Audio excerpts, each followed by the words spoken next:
You will hear two urban planning students, called Carla and Rob, discussing their presentation on cities built by the sea, following instructions from their tutor.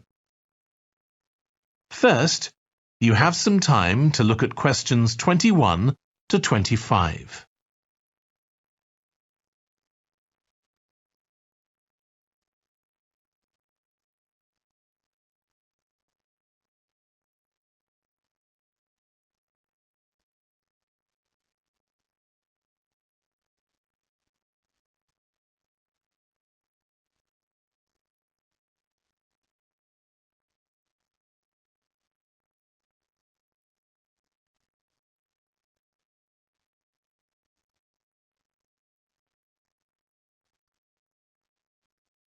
Now listen carefully and answer questions 21 to 25.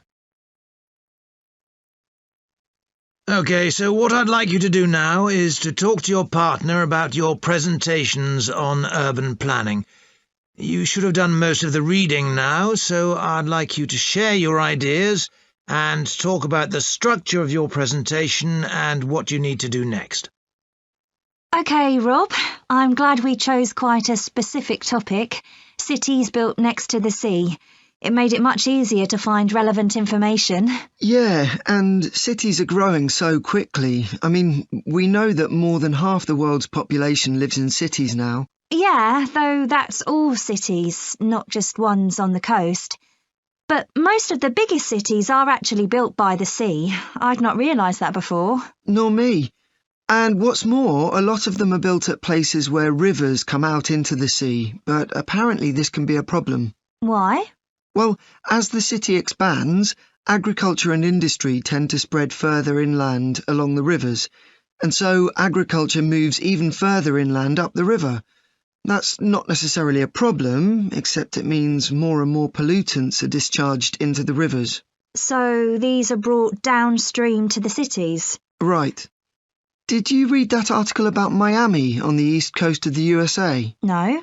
Well, apparently back in the 1950s, they built channels to drain away the water in case of flooding. Sounds sensible. Yeah, they spent quite a lot of money on them, but what they didn't take into account was global warming. So they built the drainage channels too close to sea level, and now sea levels are rising, they're more or less useless. If there's a lot of rain, the water can't run away. There's nowhere for it to go. The whole design was faulty. So what are the authorities doing about it now?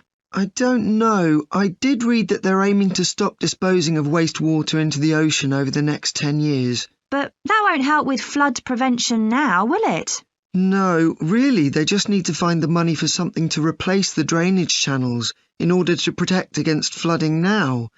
But in the long term, they need to consider the whole ecosystem. Right.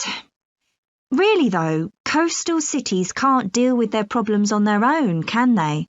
I mean, they've got to start acting together at an international level instead of just doing their own thing. Absolutely. The thing is, everyone knows what the problems are, and environmentalists have a pretty good idea of what we should be doing about them, so they should be able to work together to some extent. But it's going to be a long time before countries come to a decision on what principles they're prepared to abide by. Yeah, if they ever do. Before you hear the rest of the discussion, you have some time to look at questions 26 to 30.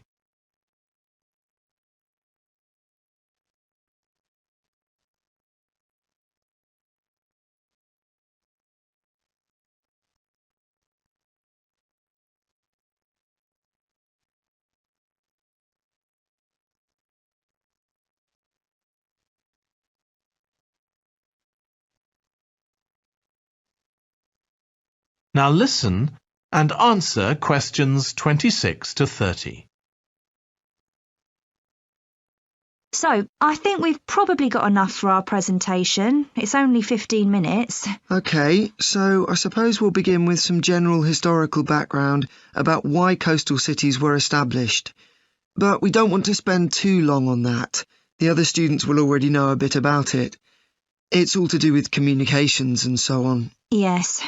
We should mention some geographical factors, things like wetlands and river estuaries and coastal erosion and so on. We could have some maps of different cities with these features marked. On a handout, you mean? Or some slides everyone can see? Yeah, that'd be better. It'd be good to go into past mistakes in a bit more detail.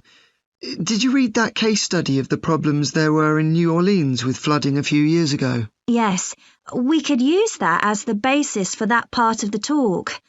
I don't think the other students will have read it, but they'll remember hearing about the flooding at the time. Okay. So that's probably enough background. So then we'll go on to talk about what action's been taken to deal with the problems of coastal cities. Okay. What else do we need to talk about?